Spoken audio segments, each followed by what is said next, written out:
Hello നമസ്കാരം, എൻ്റെ പേര് വർഗീസ്. ഇൻഡസ് വിവയുടെ ഐപ്പൾസ് എന്നുള്ള ഒരു പ്രോഡക്റ്റിൻ്റെ ഒരു ടെസ്റ്റ് മണി പറയാനായിട്ടാണ് ഞങ്ങളിവിടെ ഇരിക്കുന്നത്. ഇത് എൻ്റെ വൈഫ്, ഇദ്ദേഹത്തിന് കിട്ടിയിട്ടുള്ള ടെസ്റ്റ് മണി അദ്ദേഹം തന്നെ പറയുന്നതായിരിക്കും. ഹായ്, എൻ്റെ പേര് ബീന. ഞാൻ ഒരു സ്റ്റാഫ് നഴ്സ് ആണ്. King Abdulaziz university hospital Jeddah, Saudi അറേബ്യയിലാണ് ഞാൻ വർക്ക് ചെയ്തുകൊണ്ടിരുന്നത്. എൻ്റെ ചെറുപ്പം മുതൽ, അത് ആർത്തവം സ്റ്റാർട്ട് ചെയ്ത സമയം മുതൽ എനിക്ക് പീരിയഡ്സിന് പ്രോബ്ലം ആയിരുന്നു.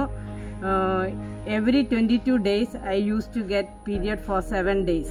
22 ദിവസത്തിൽ 7 ദിവസത്തേക്ക് എനിക്ക് പീരിയഡ്സ് ഉണ്ടാകുന്നു. അങ്ങനെ ഞാൻ വർഷങ്ങളോളം ഇതുമായി ബുദ്ധിമുട്ട് അനുഭവിക്കും. കല്യാണത്തിന് ശേഷവും ഈ പ്രശ്നമായിട്ട് ഞങ്ങൾ ഒത്തിരി ബുദ്ധിമുട്ടിയിട്ടുണ്ട്. അങ്ങനെ ഇരിക്കുമ്പോഴാണ് ഞങ്ങൾക്ക് ഇൻഡസ് വിവയുടെ ഐപ്പൾസ് എന്ന പ്രൊഡക്റ്റിനെ കുറിച്ച് അറിയുകയും അത് ഉപയോഗിക്കുകയും ചെയ്തത്. 3 മാസം ഞാൻ കണ്ടിന്യൂസ് ഐപ്പൾസ് ഉപയോഗിച്ചപ്പോൾ എൻ്റെ ഈ പ്രോബ്ലം മാറിക്കിട്ടി. ഇപ്പോൾ എനിക്ക് 28 ദിവസത്തിൽ 5 ദിവസത്തേക്ക് പീരിയഡ് റെഗുലറായിട്ട് വരുന്നു. Thanks to Indus Viva and thanks to iPulse. Thank U.